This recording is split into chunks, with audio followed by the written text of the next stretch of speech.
Rev. Run Against Violence. Welcome to Season 3 of the Rev podcast. This year's theme is Caring Conversations. We acknowledge the traditional owners of land and waters that this podcast is recorded on. So that all kind of contributes to this idea of like, we just want them to leave. We have to check our own privilege and our own biases when we just kind of insist that that's the only thing we can do for them, and sit uncomfortably in that space of how do we support victims to have the relationships that they want safely? Yes. And that looks like a really different conversation.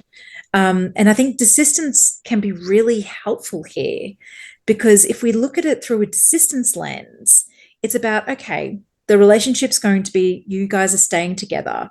How do we support the perpetrator to stop perpetrating abuse? How do we support the victim to keep safe? What does that look like within this context? And desistance work can be really, really helpful for that. But we just don't have those conversations in that way at the moment, because it's all about how do we support the victim to leave? And that's just not realistic for many people who are experiencing abuse.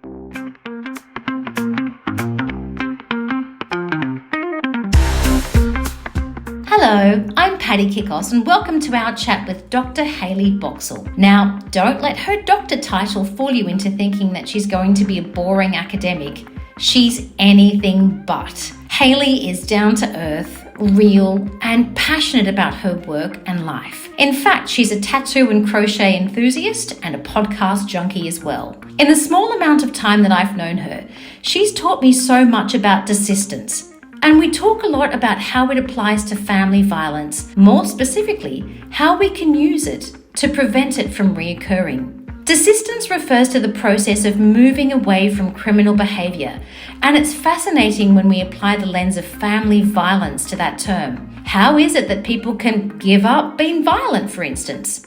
We unpack this together, and we use different examples from our own professional careers to try and make sense of a concept that is still not so well known in the vernacular of mainstream society. Hayley is a criminologist who's been undertaking research on domestic and family violence for 13 years. She's got a lot of experience in collecting and analysing data, including large-scale surveys of people in Australia, as well as a proven track record of engaging with vulnerable people as part of interviews and other qualitative research methods. This includes children and parents involved in child protection systems, young people who use violence in the home, and women with lived experience of sexual violence and intimate partner violence. Hayley is a mum to 3 littles, and he's actually one of my heroes, especially because at the time that we recorded this interview, it was her turn to navigate the bug that they'd all brought home from daycare. And she rallied like an absolute trooper to speak to me.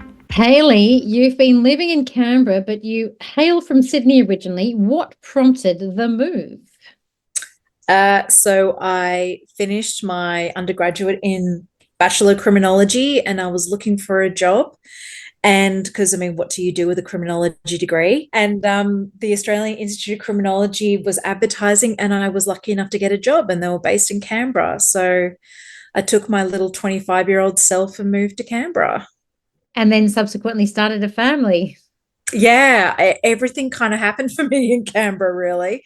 Canberra has a really bad reputation as being, a bit boring, although I think it's starting to change now. And I know people who have spent 10 years in Canberra and are still like, yeah, nah, but they've just kind of managed to put down roots, and so they have to stay.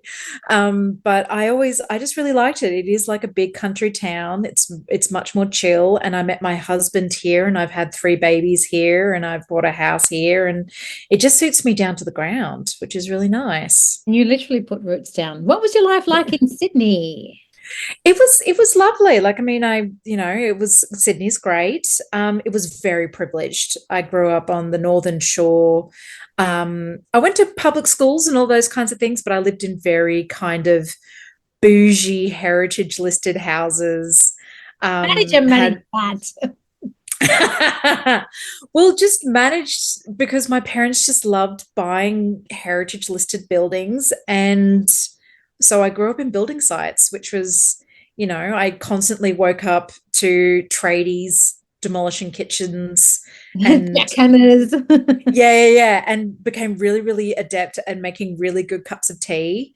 And dealing with tradies from a very early age, because my parents had run out the door saying, "Oh, can you just tell this to the tradies before you go to school?" So yeah, like upbringing was very, very privileged, very, very middle class. Lived in very, very nice suburbs in Sydney. I was 25, started at the AIC, and the AIC is a great place to work if anyone ever has an opportunity to work there. But because you're an early career kind of researcher, you don't really know what floats your boat.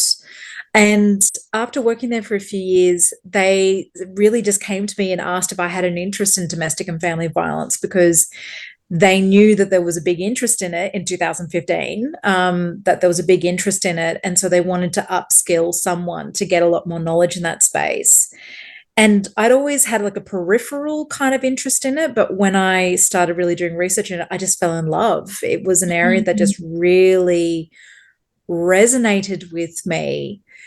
And in retrospect, I think I was attracted to the space, and it really started to float my boat because I could see the impacts of domestic and family violence throughout different generations of my family. So, I mean, as I said, came from a really privileged background, really kind of bougie, middle-class background, but multiple generations of domestic and family violence within my, the history of my family. And I can see the impacts of that played out through all levels of my family. And doing this research has been really helpful for me to kind of really understand the dynamics in my family and why some of my family members are the way that they are, and why I found, like, my childhood really lovely and all of those kinds of things, but also really challenging in some respects. So how did having a framework for understanding intergenerational violence help you understand why you might have found some family stressful and even upsetting for you? Well, because it kind of gave me a language to talk about it. It kind of helped me to really go, well, that's why I found that person challenging or that interaction challenging, because they are perpetrators of abuse, or because they're a victim of abuse and trauma manifests in certain ways for them and influences how they interact with other people. So it gave me a framework for really understanding the behaviors of family members, and also understand my reaction to those behaviors in a really helpful way, I think. It's nice to hear you say that we came from a white privileged family. Family violence exists in so many different cultures, doesn't it? It really does. And I mean, the way that it manifests can look really different. But I think that is a really important thing to kind of think about, is that it does not discriminate, in the sense of it does happen in very white middle class kind of backgrounds. It might look slightly different to what it looks like in other communities, but this is a universal experience. This is something that every culture, every community, every neighborhood has to kind of deal with. True that. Hayley, through you, I have discovered a lot more about desistance. And the more I learn about it, the more I realize that in some cases, I've even seen examples of this in my own professional and possibly personal life. But can you help us define what it is? So desistance is really about trying to understand the processes that support people to stop offending or engaging in some kind of negative, impactful behavior. So historically, we've thought about desistance as basically when someone stops offending. So it's a kind of like on that day they stopped offending. But really what we know about behavior is so much more complex than that it can take a lot of time. It can occur like incrementally over the life course, that really kind of like people can work towards desistance or stopping offending over a long period of time. So really that's all desistance is. It's really about trying to unpack what that looks like for individuals. But when we think about it from a domestic and family violence perspective, we really haven't actually done that research, because desistance as a concept is actually relatively new. It's something we've only really been talking about for the last 30 years within criminology. And most of the research that we've done on desistance has come from populations and samples of people who may not be abusers themselves. It could be that they're property offenders or that they're violent in other contexts, but not towards their family members. So a lot of that evidence is only just now starting to kind of creep into the domestic and family violence space. And that's really where a lot of my research sits, is trying to understand not only who does perpetrate violence, but who stops perpetrating violence, and what can we learn about those people that helps us support other people who might be on their desistance journeys. Why can and why do people stop being violent, and what helps them stop? Is that the $1 million question? Yeah, I mean, this is it, right? And I mean, frustratingly, what we know is that it can be a very individualized thing. So what works for one person may not work for another person. So there's this constant frustration of, well, how do we design that perfect universal program that's going to meet everyone's needs? And it's like, well, that doesn't exist. We need multiple different levers that we can pull. But in general, what we know that supports some people to desist is like a combination of different factors. So one of the things that we talk about is social factors. So things like employment, education, family structures, things like that can be really, really important for some people. And we talk about that as being important because it becomes more costly to engage in offending behaviors. So if I get done for an abuse offense, like if I get done for DFE, I might lose my job. Yeah. And certainly a lot of women I've spoken to have said, I didn't want to report the abuse, or my partner stopped because they didn't want to lose their security clearance or something like that.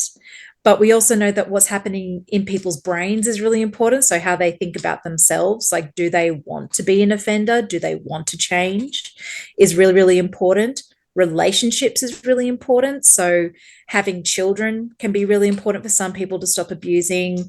Getting different kinds of friend networks. So whether or not their friends are involved in abusive behaviors can be important. But usually it's a combination of a whole bunch of different things that cumulatively kind of contributes to behavior change. Okay, so when we're talking about desistance, it can occur when someone's circumstances also change, like you said. So, for instance, we hear people say, my mum was a ferocious bully, but after she had a stroke, she mellowed and her entire demeanor softened and she was no longer physically or verbally abusive. Or, for instance, my dad used to drink and become violent, but after the heartache of my brother passing away and him needing to take care of his granddaughter so that she wouldn't be put into foster care, he never touched a drop or laid a hand on us again. Would either of those examples fit into the definition of desistance?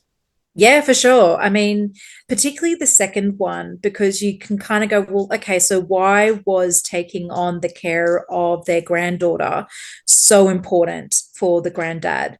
Well, it's like, well, number one, it could be that they're contributing to the next generation. And so they have this kind of investment in, they have a new role for themselves, which is granddad. I'm trying to protect my granddaughter, which can be really, really important for desistance stuff. So it's about how you see yourselves and your role and those kinds of things. It could also be that investment in relationships. So they go, I want to be a positive role model for my granddaughter. So I don't want them to be afraid of me. I don't want to repeat the mistakes that I might have made with my other children.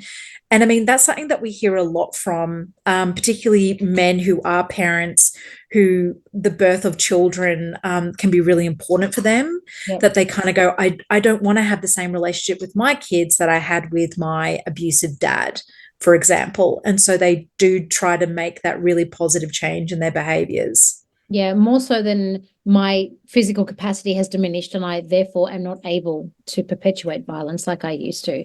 See, I think that is desistance as well. I mean, yeah, like we have a lot of conversations about, well, if someone's just not capable of perpetrating that abuse anymore, is that still desistance? And I mean, there's a lot of kind of academic wanky kind of conversations about whether or not that is desistance because the person hasn't consciously gone, I want to change, and so I am going to change. But there are other people who say, look, do we really care as long as the outcome is the same? So if they stop offending because of a medical episode, is that not desistance? Because they have stopped. It's like involuntary desistance, isn't it? Oh, wait, yeah. Like we call it like, spontaneous desistance or like, desistance that's brought about by default. So Yeah. basically, all of your opportunities to offend have been reduced. And so you stop offending.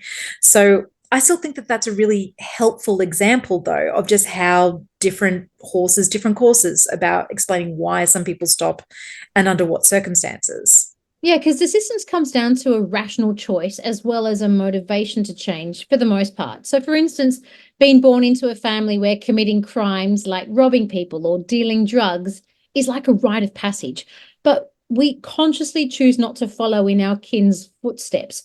Someone might choose to move away from those temptations and start a new life, for example. Mm.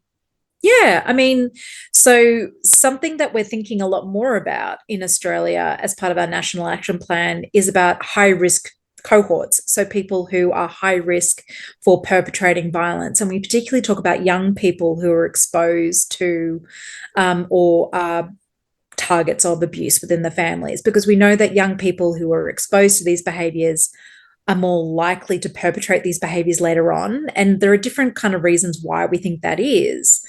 But there's a lot of work that's being done about respectful relationships and trying to get in early with these kids to kind of teach them alternative models of like, relationships and stuff, to kind of go, you don't have to have that relationship that your parents have, or you don't have to have that idea of masculinity that your dad's been modeling for you throughout your life.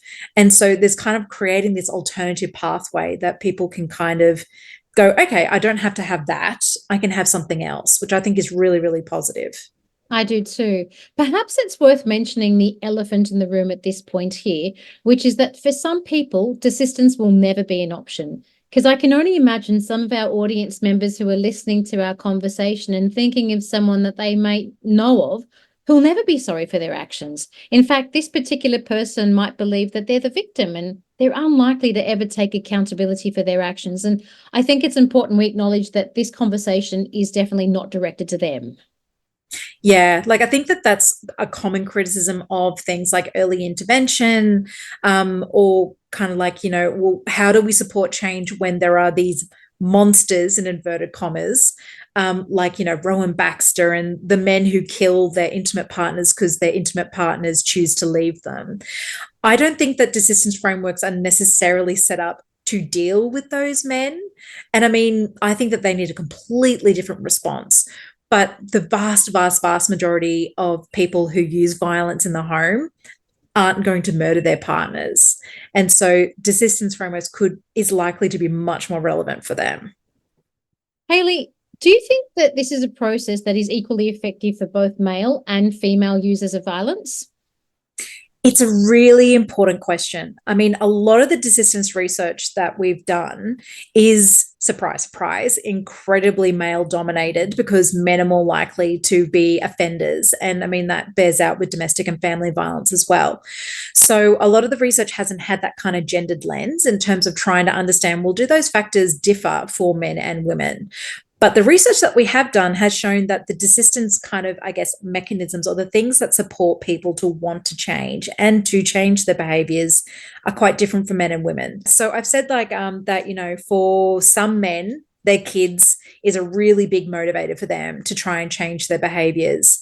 It's even more so for women. So women, kids, and particularly reunification with their kids, if their kids have been removed from their care, really, really strong motivator for them. So we do know that there are quite gendered drivers in terms of what is more likely to encourage women versus men to kind of change their behaviors. But I mean, I'm drawing that from a broader body of research that's not specific to domestic and family violence, because we haven't done that research yet, because so much of the conversation is dominated by gender-based violence, which is obviously because most victims are female and most perpetrators are men. But particularly when you look in the family violence space as well, we should be doing that research with women to kind of go, well, what supports women to want to change their abusive behaviors in particular? So it's a really good question, and we don't actually have the evidence for that, but that's a really big gap in our knowledge. As a community, how can we deploy the principles of desistance more intelligently, maybe even more soulfully, to get better results?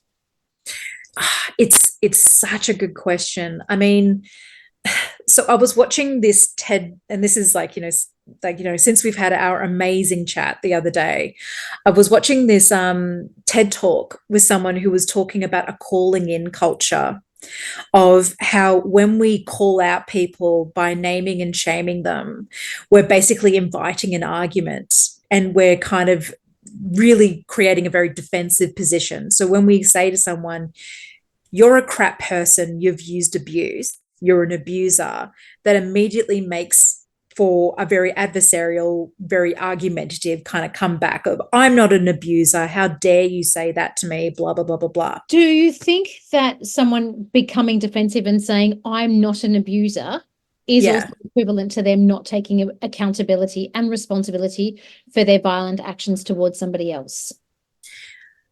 I guess it depends on how you look at it. I mean, yeah, most likely, but it could also be driven by shame. Of this thing of, I mean, no one wants to own up to their worst behaviors, right? And I think that we have this perception of men as being, well, men and women who use abusive behaviors, so people who use violence, that they're really rational, that it's front of brain, that they're kind of going, I'm using this behavior to perpetrate abuse because I'm trying to get this specific outcome. And that's very much where the conversation has gone in terms of public conversations about this, where we talk about it's a choice. And I do believe it's a choice. Do I think it's necessarily a rational choice where this master manipulator is sitting there going, I'm going to abuse this person to get this particular outcome? No, I don't. I think that we're giving a lot of these people way too much credit, in the sense of we're kind of suggesting like they're sociopaths, that they're sitting there with these mind maps of how they're going to get the outcomes that they want, when really I think a lot of these people are dysregulated, they're disordered, they use abuse because it works for them in that particular moment. And a lot of these people do hold significant shame associated with their behaviors. I think they're not walking around kind of going, I'm like the top dog because I use violence. A lot of them are really ashamed and really terrified that other people are going to find out that they're using these behaviors. So naming and shaming, if they come back, when we say you're an abuser and you suck as a person, the immediate response is denial. And that could be because they don't think that their behaviors are wrong, but it could also be like a fear-based response of, I'm really ashamed of these behaviors. They're calling me the thing that I never wanted to be called. And so I don't want to be confronted with that information. So you could see kind of like two different ways. It could be, don't want to take accountability, but also don't want to take accountability because I'm really ashamed of these behaviors. Yeah, this is true. And also, we don't want to loop everyone into one big group, where you mentioned, there are some people that are sociopathic. There are some people that will never take accountability. Let's take them out of the equation. And then let's look at the people that lack impulse control, that are dysregulated, like you said. What would be the best way to open conversations with men who we think might be using violence or are showing signs of disrespecting women and children in a way that can honor that caring conversation, which also happens to be the theme of this year's podcast? I love the idea of a caring conversation, because it's about curiosity. It's about holding space to kind of go, like, what you've said I don't agree with, but I love you, the person, and there is an alternative available.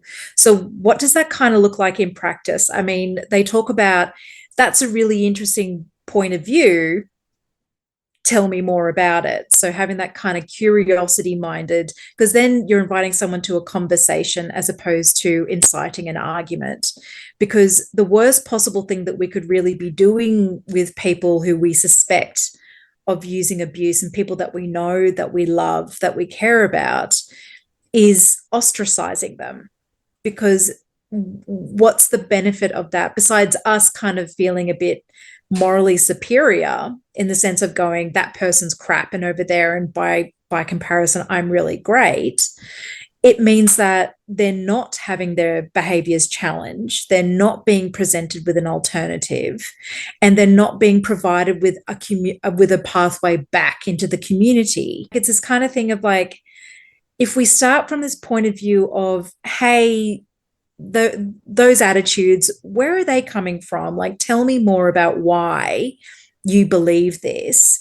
Then we can have a conversation with them where they're not feeling judged. They're not going to immediately go into a defensive posture. And then we are able to have that conversation with them. But the really important bit is to also keep them in view, so that we can provide them with the reflection back to them that it is possible to change. You do not have to be this way. Because I think for so many men who use abuse, it's worked to an extent for them in those times, but they don't know how to break that cycle. Because again, these are behaviors that they could have had modeled to them, but for decades, it could be just what they go to when they're in a relationship. This is how they think relationships kind of work. So having those caring conversations where you do actually engage with them and you shame the behavior but not the person is really, really important. And we know that from desistance research is that community relationships really, really important for supporting behavior change. Oh, 100%. And I think it's important to note that we also live in a society where the media still have a very antiquated view of gender reporting, and it hasn't necessarily evolved since the 1950s. For example, someone that kicks and catches a ball, for goodness sake, is called a footy hero, and his partner, irrespective of her own identity and accomplishments, is referred to as a WAG, which is an acronym for wife and girlfriend, which many consider to be quite misogynistic. Now, while many of us hope this transcends in this lifetime, myself included, it's unlikely to change overnight. So what can we do as individuals within a community, obviously, to push past these demeaning stereotypes that elevates one gender while simultaneously disempowering the other? Oh God, that's $1 million question. How do we make a better society in general? The concerns that I have about media reporting around these types of cases is the incredible, I guess, schizophrenic nature of it, where someone like Ben Cousins is lauded as a football hero and those kinds of things, while the Daily Telegraph is simultaneously on their front page naming and shaming perpetrators of domestic and family violence and calling them cowards. This is a wonderful example. Yeah, of just like, so in one hand, this person who has been charged with and found guilty of these offences is completely re-accepted back into the community without showing any kind of demonstration of, like, you know, of that they've changed, that they've done the work to kind of make these, like, you know, make behavior change. And then we're splashing on the front cover, these are cowards, they're not real men, they're monsters. Like, this is the kind of terminology that we're using. And there's this kind of thing of like, okay, how do we reconcile these two very different kind of ideas that we're proposing? But I guess my major concern is probably with the naming and shaming one as well, like the campaign that was run, because again, it doesn't provide an alternative in terms of, it's basically, you suck, you abused. And of course, the abuse is terrible and they should never have perpetrated that abuse and all those kinds of things. But what's the pathway back for those individuals? We're doing it in so many other realms of behaviors that we find so abhorrent. Like, we do it in some jurisdictions with child sex offenders, where we recognize the importance of community and we build models around that. In the US, there are all these models of, de-radicalizing people who are in the Ku Klux Klan and things like that. But this is my major question. What's the pathway back for perpetrators of abuse? How are we as a community holding them in view? And why haven't we got that accountability, I guess, question down really well by now, that we can kind of go, we don't like the behaviors, we condemn the behaviors, but you do have an alternative, and we as a community will support you to achieve a non-violent future. Like, where's that piece? Especially when it comes up a lot. I have a client, actually, I had a client once say to me, I had no idea what a horrible husband I was to my first wife until I saw the abuse that my sister's partner was inflicting on her. And I could never understand why she didn't want me to be close. and why she kept rejecting my offers of assistance. And he said he was genuinely confused, and he asked her why. And his sister responded by pointing out that the difficulties that she was facing in her relationship were the same things that she grappled with in their dynamic, and pointed out some parallel examples of his behavior with his wife, with her, and highlighted that this is what she was facing with her ex. And through his sister's eyes, my client saw the effects of how his sense of entitlement had been reinforced within their subculture. Like you mentioned earlier, predominantly because of how their father had modeled this dynamic with their mother, and more so how society had validated this power imbalance as being the norm. And the liberties that had been given to him were ones that his ex-wife and sister had to fight for. And he said that when he saw the pain it caused his sister, he could finally see how dogmatic and sexist and even unfair he'd been in his behavior. Now, while he's done his best to make amends, there are repercussions that still come up years later. So, for instance, when his daughter changed her surname to her mother's because she didn't want to carry his name and wanted to honor her mum's lineage, which in their culture was a sign of extreme disrespect.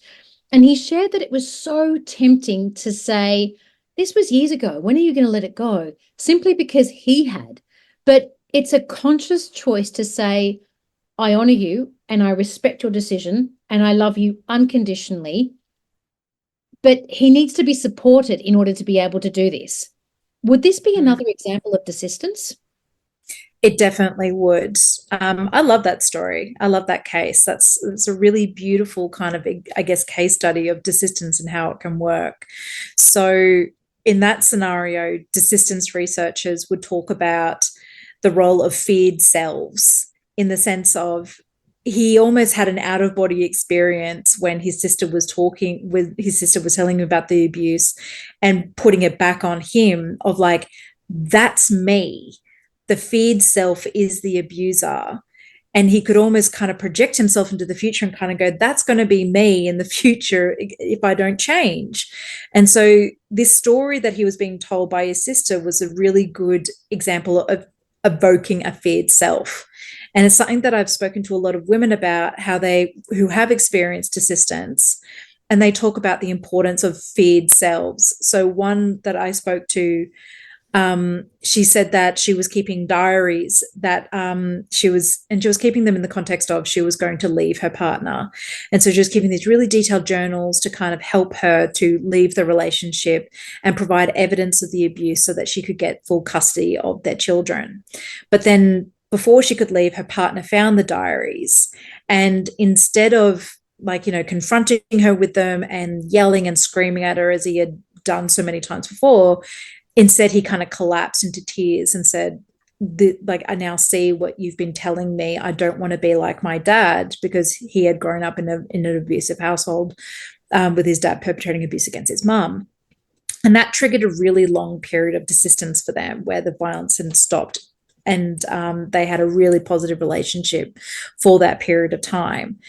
And when she was kind of talking to me about that, it sounds very much like an evoked of a feared self. Like he projected himself into the future, and he was really able to compare himself to his dad. And that was really powerful for him. And there are different examples of that I've come across as part of my research. And so it definitely it's consistent with what we know about desistance, and that for your client, that must have been really, really powerful. But just to kind of pick up on this point of him, there must be this element of him going, well, when do I get to be acknowledged for all the good work that I have done, and those kinds of things.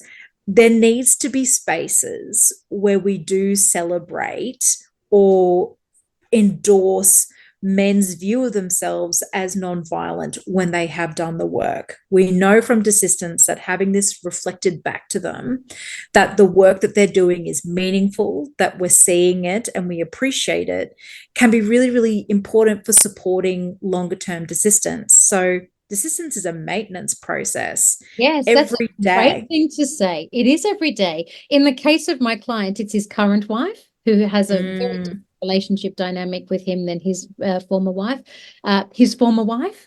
Who now sees him as an ally and a co-parent. And the fact that he was supported, it's like, this is still her decision. It doesn't mean that you're still a bad person, but she also has the right to enact her will and to ask for what she wants. in reference to what she experienced. So just because you've changed, it doesn't erase her experience. Two opposite things can be true. Mm. The fact that she's still healing from this, and the fact that you're no longer like this, and the fact that you can maybe hold space for each other in this dynamic. That's such a good point, because it's that thing of like, desistance should not come at the cost of someone's own recovery journey. So it's this thing of like, for her recovery journey looks like getting a name change. Empowering herself, saying, this is the lineage that I want to be part of. Yeah. And he could have experienced that as well, it doesn't matter what I do, no one's ever going to see that I've changed. But holding space for that is really, really important, and I think it's really powerful and demonstrates that he really has done this really important internal work where it's not all about him. It's not about his sense of victimhood and all the bad stuff that's happened to him. It's actually kind of taking accountability of like, well, this is what happens when you perpetrate abuse. It's like your kids may not want to have your last name, and that's just what you kind of have to wear. Yeah. So so having those spaces, though, those supportive spaces. When you talked about feed self, you used the example of, if we were to say, this act, the way you do this, it's just like your dad or your uncle or your brother. You're enacting the same kinds of behavior. Or even, can you see that your children are scared of you? Do you want to be the same kind of father or mother that you would that be an example of the feed self? Yeah, for sure. It's interesting though. I think when we're thinking about caring conversations, so a lot of the things that we're thinking about talking to, our friend, family member who we think is using abusive behaviors, these are all things that have probably been raised with him before by his partner, by her partner, of saying like, you're acting like your dad and things like that. And that may not have been an effective message from them. The victim may not be seen as, someone who is legitimate in the eyes of the perpetrator of the abuse. So when they say you're acting just like your dad, they're like, oh, shut up, you don't know what you're talking about. Well, when that exchange happen in a heightened state, it's almost like, that's just a slur, you didn't mean it, I'm going to dismiss it because I'm also coming from a very reactive space. But in a safe space of, let me tell you, let me be curious, have you seen this before? Have you seen it's a different energy, especially because you're open to receiving information and also understanding that it can only take a little moment to make a commitment, to make a small adjustment, and then another small adjustment when you feel that you've integrated that and you can embody that new self that you're becoming.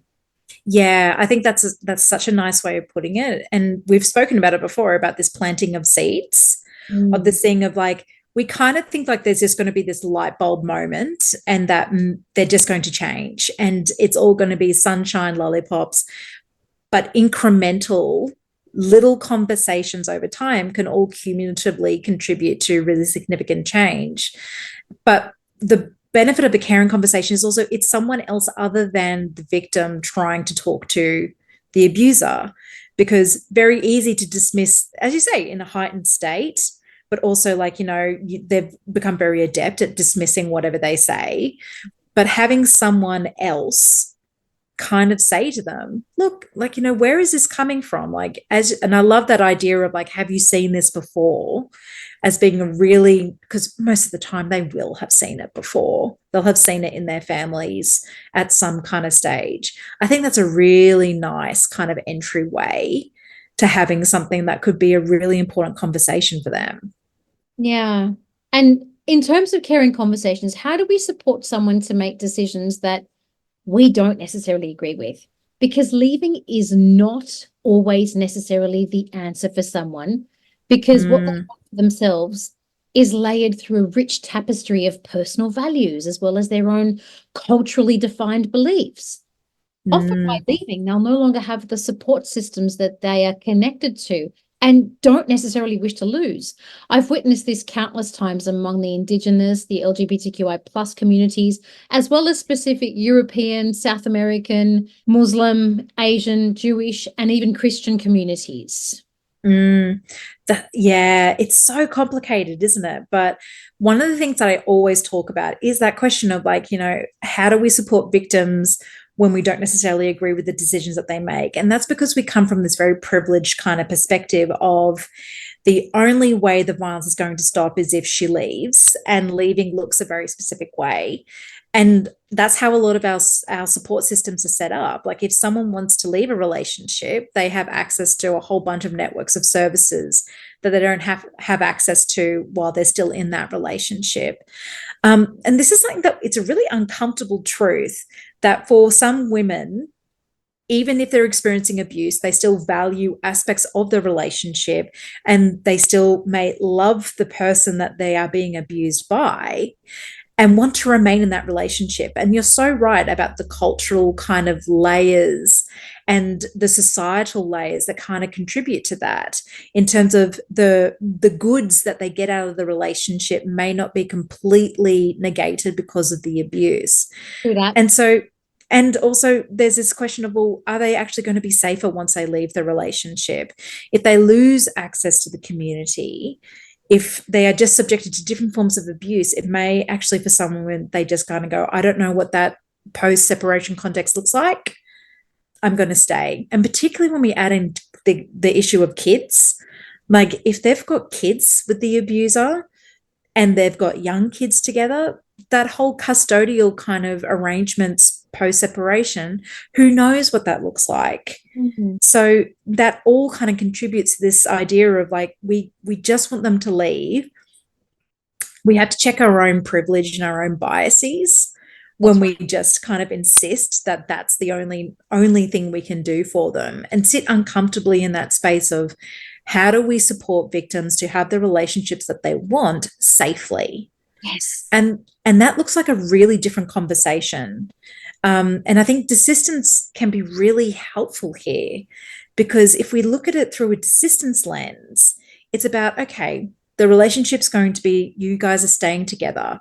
How do we support the perpetrator to stop perpetrating abuse? How do we support the victim to keep safe?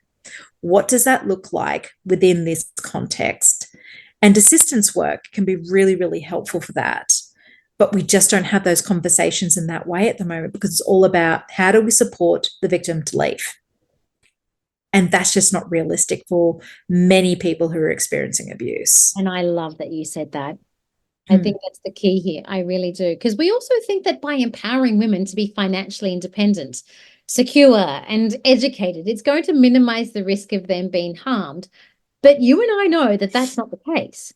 We both know of women on either sides of the financial spectrum. So, for example, financially dependent versus financially secure, who've experienced violence and don't necessarily want to leave the relationship or even relinquish their status in the community, which might be important for us well-meaning white cis men and women to respect.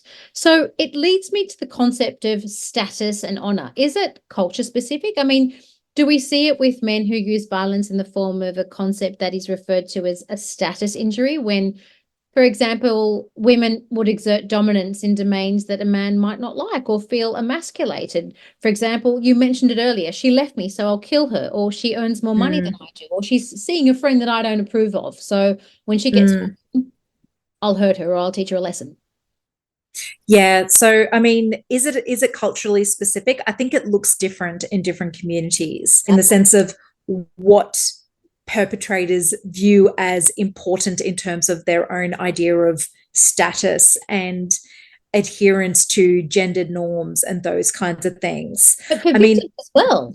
Yeah, exactly. And I mean, what it kind of looks like differs across communities, but it does come back to this like status injury of, you have made me feel lesser than or look lesser than to the community, to my family, to my friends, whoever. And so I'm going to use abuse as a way of rectifying that injury. And so the worst manifestation of that is, I'm going to kill you because you have made me look terrible within my community, or you refuse to reconcile with me, and so that makes me feel like less of a man, and those kinds of things. But I mean, I've spoken to so many women from very privileged backgrounds who experience these kinds of abuse, and they talk about it as, I earned more money than him. And so there was this persistent kind of thing of, I had to just kind of give him sex whenever he wanted because it was a way of him making him feel like he was a man. And we've seen that from really big community samples and surveys and things like that, where women who are the primary breadwinners within relationships are more likely to experience sexual abuse from their male partners, as opposed to women who have the same kind of earning capacity or less earning capacity. And that just kind of demonstrates that throwing money at the problem isn't necessarily going to stop abuse. It may make it easier for some women to leave relationships, which is a really important thing. But women who are privileged, who are financially independent, still experience abuse within relationships. It just might look a little bit different. So there is still this really big, important piece that we need to be doing about gender norms and masculinity and, what makes men in particular feel so kind of aggrieved when their status as a man, as a community member, has been challenged by the actions of their partner. Like, it's just, there's a whole other big body of work that needs to be done in this space, which is, being led by the likes of Michael Flood. I think the men's group piece is really, really important because, and we do it in so many other aspects of societal kind of, I guess, life, when people are doing things like engaging in use of drugs, alcohol, all of these kind of other behaviors. We view their recovery from that as a maintenance process, as being really tied to community and relationships. Right. And so we have these programs that are set up that are about establishing relationships between recovering addicts. And we provide them with this touch point that we go to a meeting. Like, whenever you're starting to wobble, whenever stuff is starting to go wrong in your life and you're feeling like you're going to, do the thing that you don't want to be doing, go to the group. It's your touch point. These are the people who can reflect to you, yes, you're doing good work. You are making change. You are capable of change. And that can be so important, that we actually do kind of provide that space for people to see their best selves reflected to them. Yes, yes, yes. Would a great opener for a helpful conversation also be one that is instigated by someone else as opposed to you? So, for instance, when someone comes to you and complains, what would you say? Like, would you say things like, are you open to hearing my observations? If not, no offense is taken. Or bringing it back to them. So why do you think that is? Reflecting back the observations that you're noticing with the impact that the violence has had, and then use future questions like, what do you want your future to be like? Who do you want to be? What does that look like? Who would be around you if that could be the case? Would that be something that would be helpful? Yeah, I think that would be incredibly powerful. I mean, being able to kind of help someone move to future-focused behaviors and thinking is so important for Desistance, because it's really important that people do the reflective work of who they are now, but they need to be able to look into the future and go, who do I want to be? I feel like the missing piece there is also have aligned action. So you can't do something massive. It's going to send your nervous system into a tailspin, but incremental aligned action. So if I want my future self to be this, then I need to commit to that. And I need to keep a view of what I want to be and how I want to be and who I want to have around me so that I can, for instance, complete this degree. Yes. Or save up for this house. Yeah. Yeah, like it's kind of like, it's almost like a mood board of like, how am I going to get to this violent, non-violent state? And again, just acknowledging the elephant in the room, which you did so beautifully, of like, for some people, this isn't their part of their journey. There is other responses that are needed for those people who cannot be safe within the community. But the vast majority of people who use violence don't want to use violence. They just don't really necessarily know how else to get what they need without using violence. And so it's about modeling those positive, non-violent selves and reflecting to them that change is possible.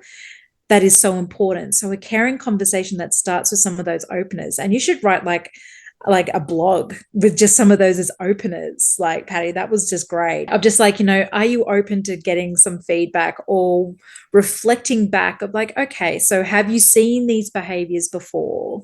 Or another one that has come up as part of my research is reflecting on the impact in terms of, you don't seem very happy at the moment. So you don't even need to call it as abuse, or kind of say because you're abusive, you feel like this, but kind of go, look, mate, you just seem a bit like, you're just not yourself lately. Or I know that you and your partner have been like fighting a lot lately. I'm a bit concerned. And immediately those kinds of openers might feel uncomfortable to some people, because all they want to do is to hold the person using violence accountable. And for them, that might look like, you are abusing and you need to stop.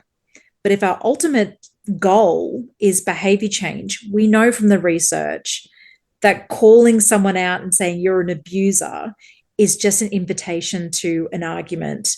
We want to keep them in view. And I think you called it, you said something like, don't leave the chat.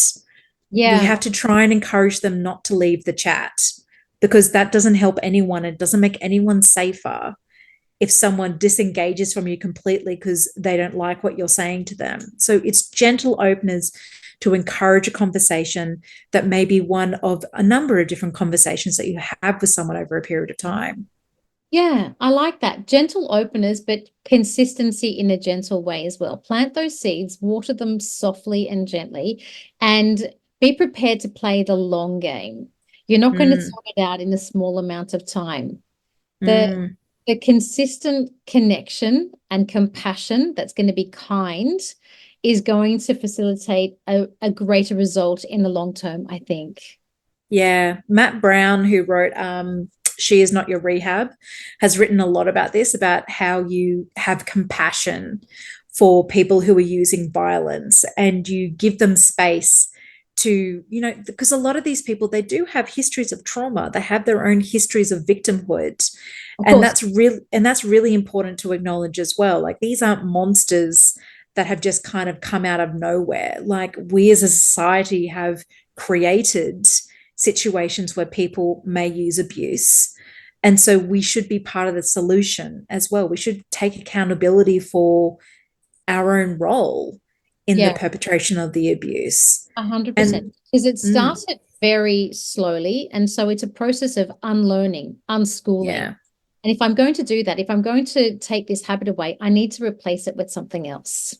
And then if I take that other habit away, what else can I replace it with, so that all of a sudden I've got I'm not only stopping the abuse, but I've also got a whole set of tools at my disposal that I'm comfortable using because I've used them before, and I know which one works best in different environments. Yeah, for sure. And I mean, there are always going to be situations where you don't have capacity to do those slow burn, incremental kind of conversations, because immediate safety could be a massive factor. Like, I think that's a great point, because we also need to know how to manage our own boundaries and honor our personal capacity when we need to draw a line in the sand about what we are not prepared to hear. Do we say, this happened a long time ago and I understand that you're still recovering, but I'm not in a space where I can keep listening to you complain about it. So this is the stop where I need to get off. I wish you all the best on your journey. If we want to traverse and travel together, these are my boundaries.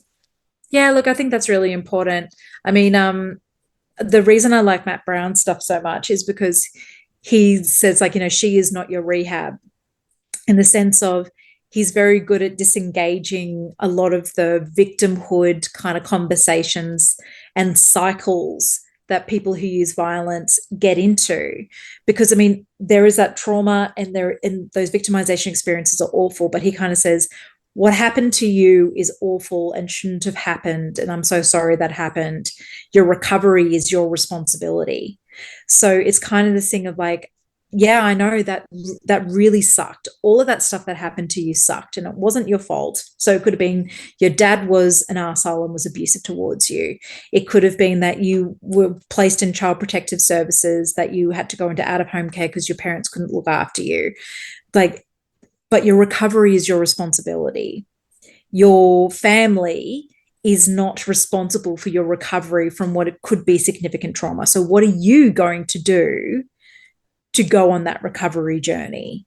And I think that's really kind of like one of the reasons I really like Matt Brown's stuff, because he holds space for both. I love that. Dr. Hayley Boxall, you are amazing. My final question for you today is, are you a solo walker or do you like to walk with company? Solo walker all the You have to be way. kidding. I knew the answer to this. Yeah, I need some alone time to listen to podcasts and to get out in nature for sure. I like that answer. Thank you so much for joining us today and sharing your amazing wisdom.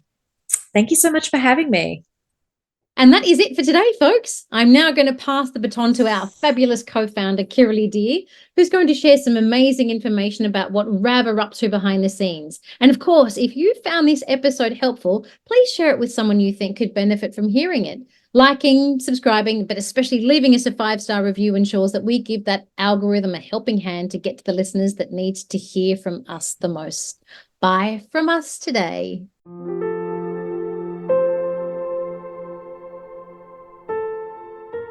Thanks, Hayley and Patty, for an incredible interview.